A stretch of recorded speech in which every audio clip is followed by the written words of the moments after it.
A little job can give you a big opportunity. Don't tell me you want this stage and you can't stand at that door. Don't tell me, no. Don't get it twisted. Don't get it twisted. Before I ever stood on a stage, I cleaned one at an old Baptist church. When everybody left, I stayed vacuuming when nobody was there. That's how I got the microphone. I didn't get a microphone because I can talk the best. I didn't get a microphone because I can sing the best. I got a microphone because serving kept elevating me everywhere of my life. If you work at McDonald's, you better work that day. If they put you on Friday, you better get on Friday, and you better be in there like, yep, it's Friday, it's Friday. No, it's not, it's Monday, no, it's Friday, it's Friday. And they put you on burgers. You got to get on burgers, you got to be like, watch me flip, watch me, watch me flip, watch me, watch me. And they be like, yo, those guys. And then before you know it, they got you at the register like, yep, do you want a number one? Yep, there's a number one right there. Would you like a number two? There's a number two. Have a great day. Would you like suicide? Have a happy meal. And they're like, oh my God. And then all of a sudden, you're the manager. And you're like, yep, I need you over there. I need you on fries. I need you on burger. I need you at the register. Yep, I need you to get that paper. Yep, I need you. Yep, you take a shit there. And then before you know it, you own 6 of those things. Why? Because you started with a little and you worked what God gave you and you elevated yourself to the top. Stop waiting for the big. God said, I gave you enough. Now use what you got. You might be able to outsing me, but can you outserve me? Can you outserve me? There's so many people who want to lead that can't follow. I'm saying this because everybody wants to get to the top. Everybody wants the top. Hey man, when am I going to get on top? When am I going to get on top? If you're trying to get on top, I need you to work the level you're on right now. Can you clean bathrooms? Can you sing for the kids? Maybe singing for the kids might be the thing that gets the whole world knowing your name. But because you think it's small and insignificant, you won't even do it. You're so thirsty and hungry for something big, not realizing that something little, something small is the one thing that you need to take you to the next level. A newsflash right now that I want to say to everybody who's sitting in the front, everybody who's sitting in the back, you have enough right now to change your life. You have enough right now to flip this world upside down. You have enough. You got enough power, you got enough anointing, you got enough grace, you got enough patience, you got enough gifting to make your money, get out of debt, get yourself together, and change everything about your world. I love single people are so funny to me. They're sitting in Starbucks and they got themselves a book and they reading to themselves and they got the latte and they're just reading and they're in a quiet space and they're doing good and everything's fine and they're just like, this is a good day. I'm just coming out by myself. I'm just gonna have a day by myself and I'm just gonna read and this is good. And then all of a sudden, here comes a married couple. They come and walk right on in and then they kind of sit near a table near you and they're just sitting there and they're holding hands, you know what I'm saying? And they're looking into each other's eyes and they're just like this. And the single person you see, God, you see, I ain't got nothing in my life. You see, I just wish if I just had somebody to hold a hand with, if I could just have somebody just to snuggle with, if I could just sip somebody else's latte and they could sip my latte, it would be so good. Little does a single person know, the married people sitting at the table saying, oh my goodness, that look good. She's all by herself. If I could just get a day alone, if I could just get my thoughts to myself. Oh God, this hand is good, but I wish I could read a book sometime. I wish I could take a day by myself. And the married people looking at the single person like, and the single person looking at the married people like, and the enemy got us all messed up because he wants you not to see that you're blessed right where you are, you're whole right where you are, you're complete right where you are. He wants you to spend your life looking at what you don't have instead of using what you got.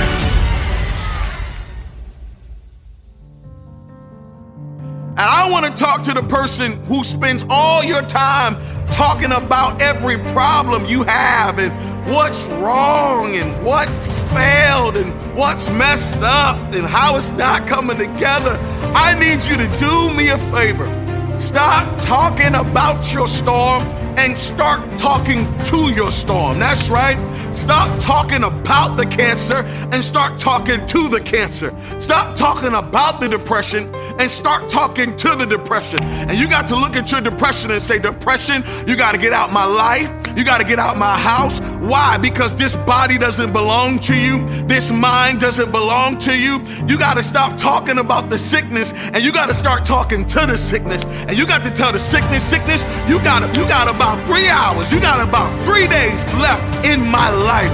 You got to start talking to the chaos. You got to look your Goliath in the face and say, Goliath, I'm not backing up. I'm not backing down. You got to stand flat foot and talk to your storm. Stop talking about how bad the job is. Start talking to the job. You got to wake up every morning and say, this job is great. This job is good. This job is blessed. And because I have this job, I'm walking in on assignment. And because I'm in my assignment, I just know that this office is going to be filled with the best stuff that it needs to be filled with. Why? Because you stopped talking about it and you started talking to it.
Poverty. Stop talking about poverty and start talking to poverty and say, poverty, you are not welcomed in my life.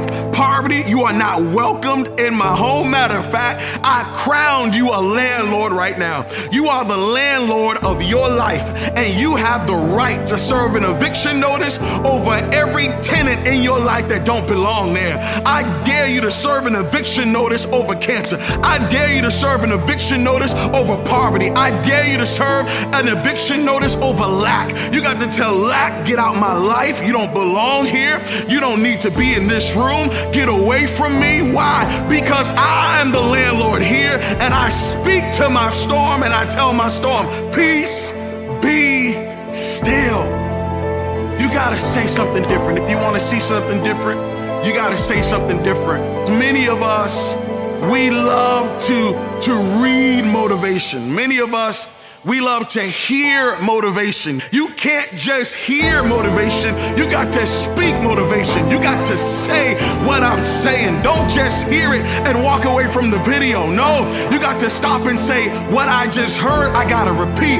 And come on, right now, you got to hear what I'm saying and you got to repeat it. I am winning. You're not losing. I'm winning. Come on, I'm overcoming. I'm getting through this. I'm overcoming this challenge. I'm going to get through this mountain. I am going to make it to my destiny. I'm going to see my promise. I'm going to reach my future. I am going to build my legacy. I am going to have these kids. I am going to find that special person.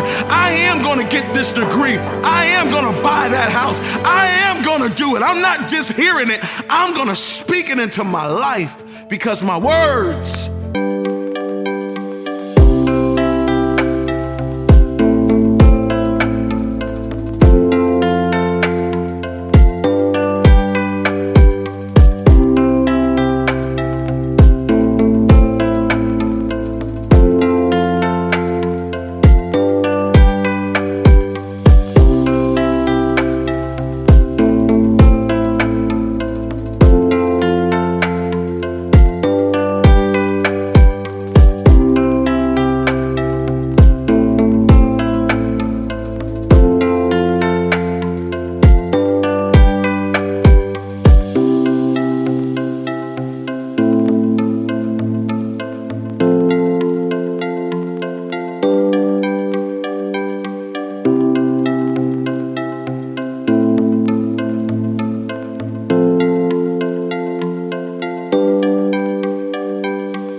can change and shift my world.